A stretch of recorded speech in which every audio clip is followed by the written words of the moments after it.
Halo sobat-sobat semua, kembali lagi di channel Behold.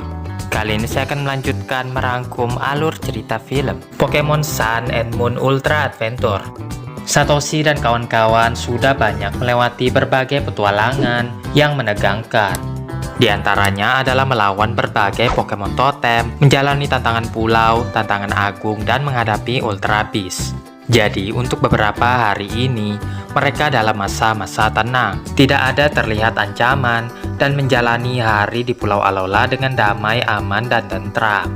Tanpa berlama-lama lagi, silahkan kalian langsung simak alur cerita film Pokemon Sun and Moon Ultra Adventure. Let's check it out.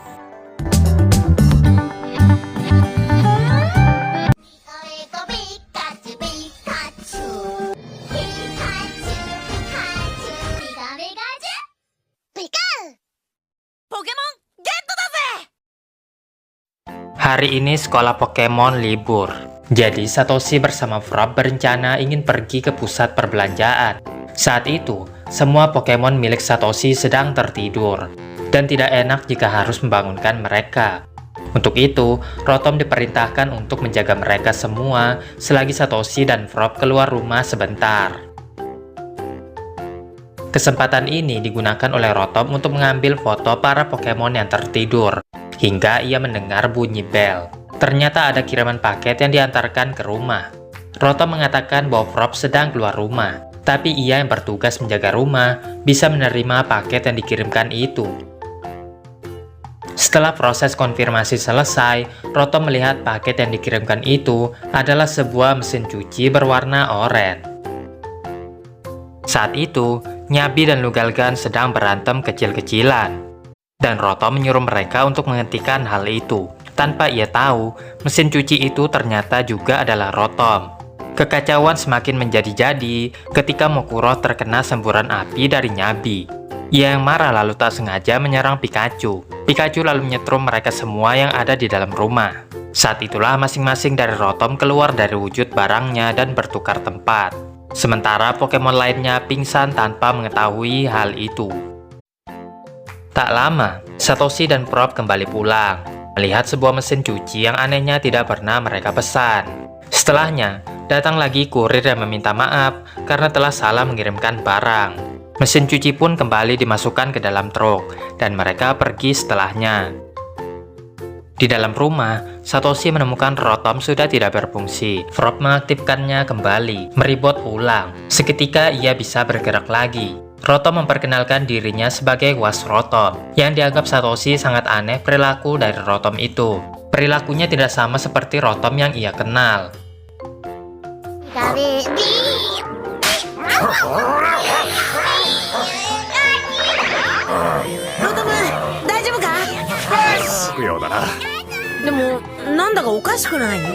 Frog Burnet mengatakan mungkin saja itu adalah efek dari reboot ulang. Frog Kukui mengatakan untuk sementara waktu, Satoshi harus terus memperhatikan Rotom itu.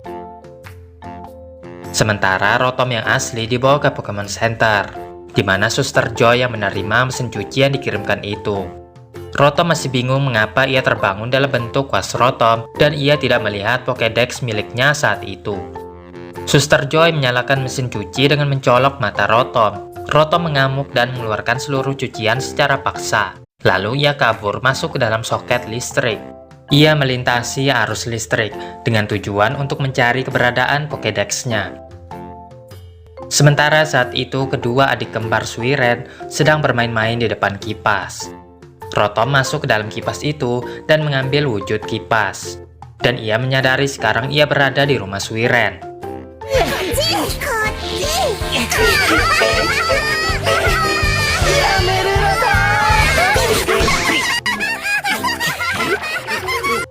Setelahnya ia bergerak lagi menuju ke rumah Frog Kukui.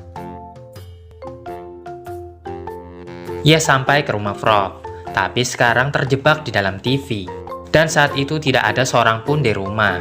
Ia ganti-ganti channel TV hingga sampai ke acara favoritnya, Detektif Lucky.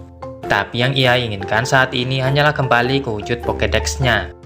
Ia sempat berpikiran mungkin Satoshi membuangnya ke tempat sampah. Takut hal itu akan terjadi, ia langsung bergerak lagi mencari Satoshi. Sementara Satoshi sedang berjalan-jalan dengan Rotom dan semakin menyadari keanehan perilaku Rotom itu. Ia ingin membawa Rotom itu ke Pokemon Center, tapi Rotom mengatakan ia melihat Pokemon langka. Ia sempat mengambil fotonya yang sayangnya tidak terlihat jelas. Rotom yang asli melihat dengan jelas penampakan Pokemon langka itu. Ia ingin mengambil gambarnya, namun ia baru ingat ia tidak bisa melakukannya dalam bentuk ini. Lalu ia tersedot lagi ke dalam arus listrik, sampai ke rumah Lily, dan berubah menjadi bentuk memotong rumput. Ia mengejar-ngejar Lily untuk menyampaikan masalahnya.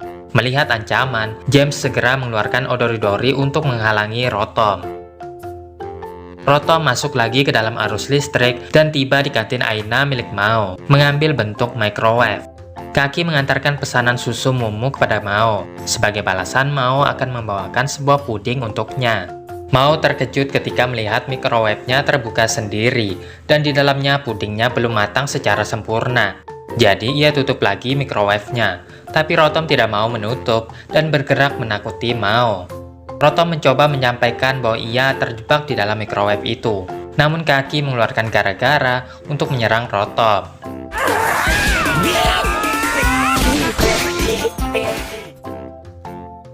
Kemudian Rotom berpindah lagi ke rumah Mamane dan mengambil bentuk kulkas, tepat sesaat setelah Mamane ingin nyemil es krim. Rotom yang bermaksud menyampaikan masalahnya malah tak sengaja membekukan Mamane. Ia pun meminta maaf dan pergi ke tempat lain. Satoshi membawa Rotom ke Pokemon Center dan menceritakan perilaku aneh Rotom kepada Suster Joy. Rotom itu bahkan menghapus foto Pokemon langka yang ia dapatkan barusan, suatu hal yang tidak mungkin dilakukan oleh Rotom. Suster Joy juga mengalami kejadian aneh, yaitu was Rotom miliknya yang tiba-tiba saja rusak, padahal itu barang yang baru saja dikirimkan. Tiba-tiba lampu mati, dan keluarlah Rotom dari soket. Rotom menjelaskan bahwa itu adalah wujudnya sebelum masuk ke dalam alat elektronik. Rotom lalu kembali masuk ke dalam mesin cuci. Ia kesenangan ketika bisa bertemu lagi dengan Satoshi. Namun Satoshi mengira bahwa itu adalah serangan yang ditujukan untuknya. Rotom melakukan segala cara agar Satoshi bisa mengenali dirinya. Namun setiap yang ia lakukan diartikan serangan oleh Satoshi.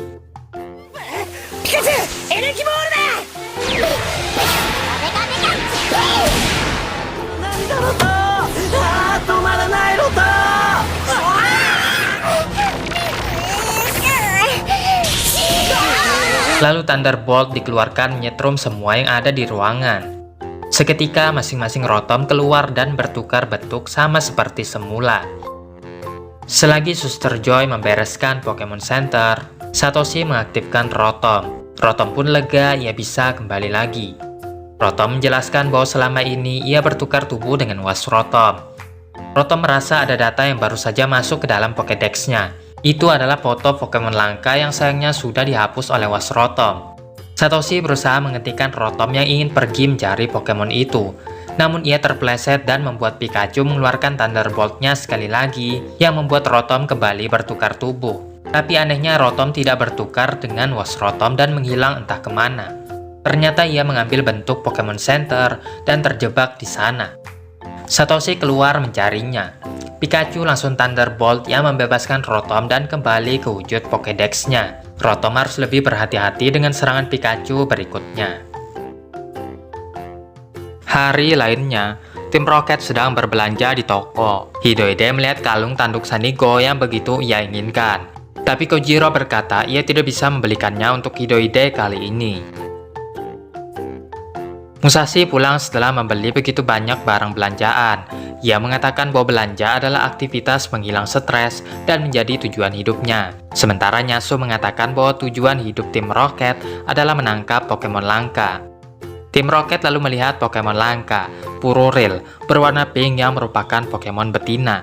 Sebelum Kojiro melemparkan Pokeball-nya, Hidode menyerang Pururil membuat Pokemon itu ketakutan dan melarikan diri. Kojiro memarahinya karena telah menghilangkan kesempatan menangkap Pokemon langka. Hidode itu lalu menangis. Nyasu mengatakan bahwa Hidode hanya tidak ingin Kojiro dekat dengan wanita lain. Musashi menyuruh Kojiro untuk meminta maaf karena telah menyakiti perasaan Hidode. Kojiro lalu meminta maaf dan mengatakan ia tidak akan marah lagi. Hidode lalu memeluk Kojiro sambil menempelkan racunnya.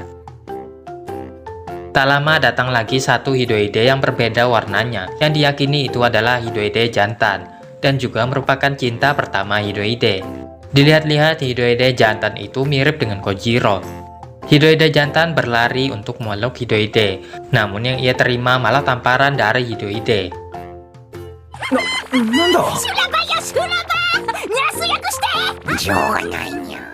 Nyasu pun menjelaskan cerita tentang Hidyoide.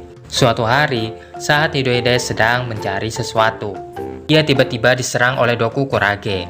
Lalu muncullah sang penyelamat yaitu Hidyoide jantan, yang ternyata menaruh perhatian kepada Hidyoide dalam waktu yang sudah cukup lama. Hidyoide jantan pun berhasil mengusir Doku Kurage. Hidyoide menjelaskan bahwa ia sedang mencari tanduk Sanigo. Hidyoide jantan berjanji ia akan mencarikan tanduk itu dan memberikannya kepada Hidyoide. Namun ketika Hidyoide kembali menemuinya, Hidyoide jantan kedapatan telah memberikan tanduk itu kepada Hidyoide betina lainnya. Hidyoide merasa sangat terpukul dan tidak ingin bertemu lagi dengan Hidyoide jantan itu.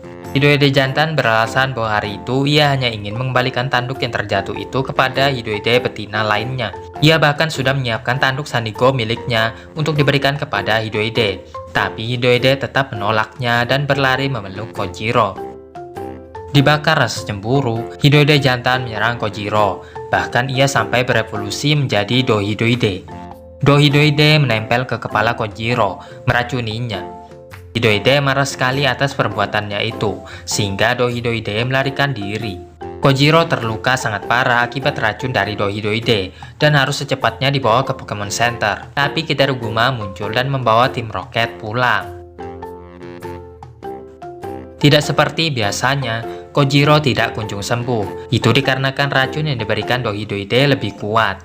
Hidyoide menguping pembicaraan Kojiro yang mengatakan ia ingin membiarkan Hidyoide hidup bersama Dohidyoide karena Dohidyoide telah berhasil mendapatkan tanduk Sanigo yang tidak bisa ia berikan kepada Hidyoide. Ia bahkan telah berevolusi dan berkorban begitu banyak. Kojiro yakin Hidyoide akan hidup bahagia bersamanya.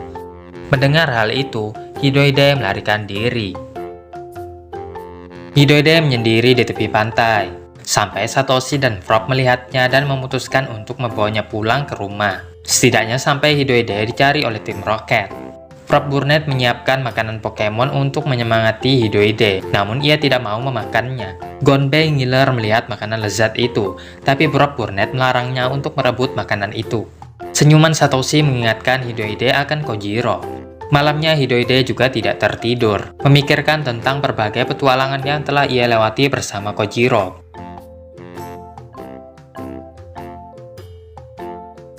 Paginya, Hidyoide terbangun dan berjalan-jalan di tepi pantai. Ia dikejutkan dengan kehadiran Doku Kurage yang lagi-lagi datang untuk menyerangnya. Ia hanya bisa pasrah sampai Kojiro datang untuk menyelamatkannya.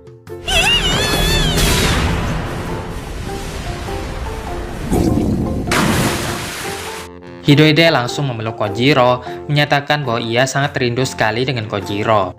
Di saat yang bersamaan, Dohidyoide juga telah tiba. Kali ini Kojiro menyuruh Hidyoide untuk hidup bersamanya ketimbang dengan dirinya.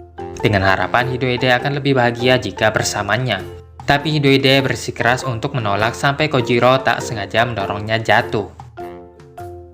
Kojiro mengatakan ini lebih baik bagi dirinya karena ia tak perlu lagi berurusan dengan racun yang mengganggunya. Kemudian Dohidyoide menyerang Kojiro dari belakang. Perkataan Kojiro sebelumnya telah menyakiti hati Hidyoide sehingga ia menangis. Dohidyoide tidak terima dan menantang Kojiro bertarung.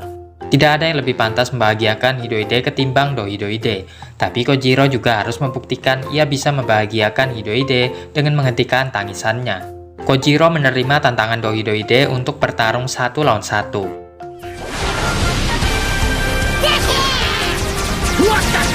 Setelah itu Kojiro yang menyerang juga mampu dihindari oleh Dohidyoide. Kemudian Dohidyoide meracuni Kojiro lagi. Namun kali ini Kojiro bisa sembuh dengan cepat.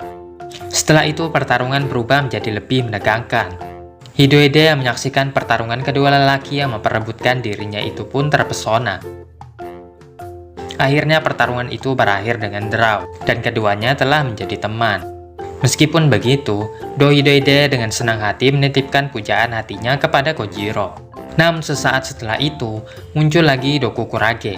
Kali ini Kojiro melindungi Hidoide dan juga Dohidoide, melemparkan Dokukurage ke langit. Dohidoide menyerahkan tanduk Saniko kepada Kojiro. Di saat yang sama, Hidoide mengejar Kojiro juga. Kini Kojiro disukai oleh dua Pokemon sekaligus. Satoshi baru saja terbangun dari tidurnya dan menanyakan kemana perginya Hidoide. Frogfurnet mengatakan ia sudah lebih baik keadaannya sekarang. Setelahnya Dohidoide pergi. Tim Rocket memutuskan untuk tidak menangkapnya karena dengan adanya satu Hidoide saja, Kojiro akan sangat kerepotan.